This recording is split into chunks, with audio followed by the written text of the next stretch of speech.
সাহাবায়ে কেরাম নবীর আনুগত্য করেছেন, কোনো শর্ত দিয়ে তারা আনুগত্য করেন নাই, হাসি মুখে জীবন দিয়েছেন। রাসূল যখন যা বলেছেন সাহাবায়ে কেরাম কোনো শর্ত লাগায় তারা আনুগত্য করেন নাই, সঙ্গে সঙ্গে তা মেনে নিয়েছেন।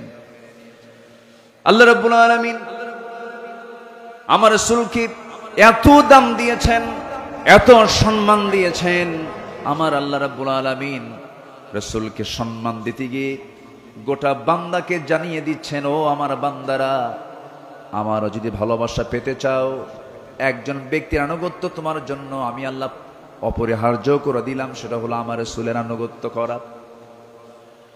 আমারও যদি ভালোবাসা পেতে চাও, আমার মুহাব্বত যদি তুমি অর্জন করতে চাও, শর্ত হলো আমার নবীর তোমরা ইত্তেবা করবে। আল্লাহ রাব্বুল আলামিন বলছেন, ফাত্তাবিউনি ইউহিব্বুকুমুল্লাহ ওয়া ইয়াগফির লাকুম যুনুবাকুম ওয়াল্লাহু গফুরুর রহিম। জোরে বলুন আল্লাহু আকবার।